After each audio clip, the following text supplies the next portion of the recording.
Are you a woman doing Kegels? Stop. Please stop. I want to tell you what you can do instead that's actually more effective and more efficient than Kegels. Hi, I'm Polly. I'm a pelvic floor physical therapist and founder of No Kegels University, and I have been treating the pelvic floor in men, women, and kids for over 13 years.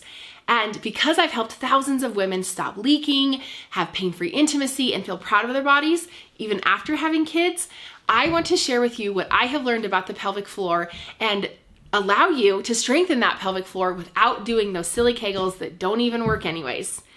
So, in my years of practice, I quickly realized that Kegels don't work, and they don't get you the results you want, and they don't get you to stop leaking, and they don't get you to enjoy intimacy, and of course, return back to that body that you had before kids. Now, what I know about the pelvic floor is that it does so many things. So many more things than what you probably realize, and to be quite honest, it probably does even more than what I realize.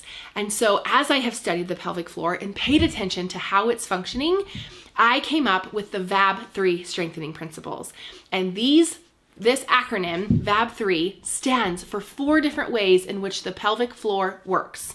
The way it works naturally and physiologically without us getting in the way of that strength from happening. So the V stands for vertical, the A stands for above the pelvis, B stands for below the pelvis, and 3 stands for all 3 planes. And so vertical means that anytime we have vertical motion in the body, jumping, laughing, sneezing, that pelvic floor is contracting in response to that vertical pressure. So we're going to use that. Above the pelvis means anything that's happening above the pelvis. And the way I like to simplify this is by putting my arm overhead anytime I'm doing a particular exercise. You'll see what I mean here later. B is for below the pelvis, meaning that anytime the hip is working or not working, the pelvic floor is working or not working. So as long as that hip is working in a weight-bearing position, then that means our pelvic floor is working too. 3 for all 3 planes means that our pelvic floor is the only muscle group in the body that has fibers that run in all 3 planes. So if we are a 3D individual living in a world that's 3D, tell me, what muscle group is the most important muscle group? The pelvic floor. I know, I might be biased, but with that consideration, we are going to use all 3 planes of motion, which is front to back, side to side, and then anything that's diagonal or rotational.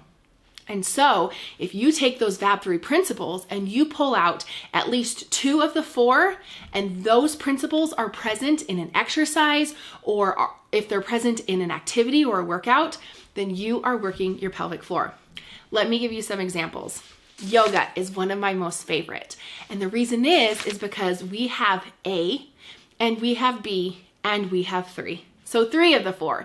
And the reason is I want you to think about those warrior poses.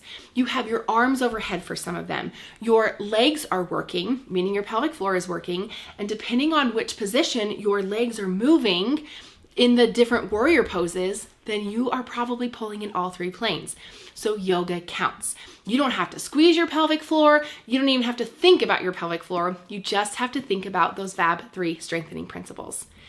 One of my other most favorite ways to strengthen the pelvic floor without doing Kegels, that's a lot more effective, is hiking.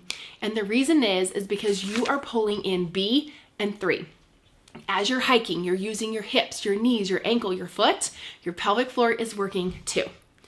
And depending on how you're hiking, if you are having to step over a rock to the side or traverse up the mountain at a diagonal or come down the mountain at a diagonal, then you are now pulling in all 3 planes of motion, meaning that hiking is a pelvic floor strengthening exercise.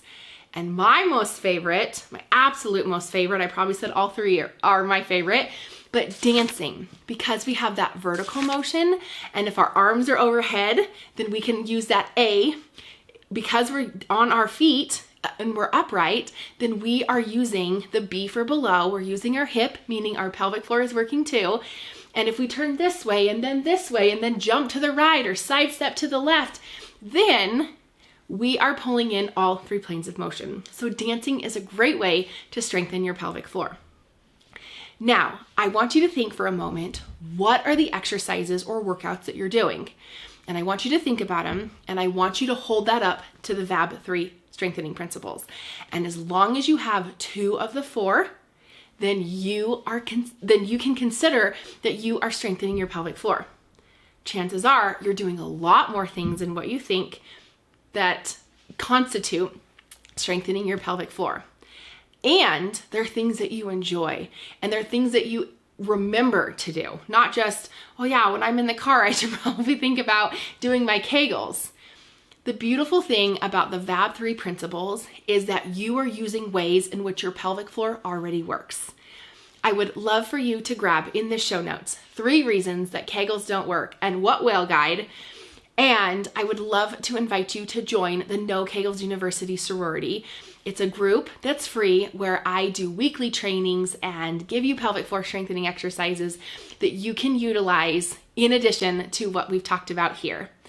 And if you're interested, take a look at No Kegels University and the plans and the programs inside, because there's many that very well might suit you and what you might need.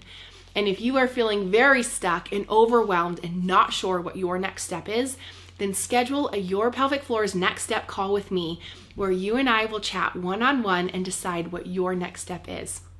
And remember, you're an heiress and a queen and everything in between. See you in the next one.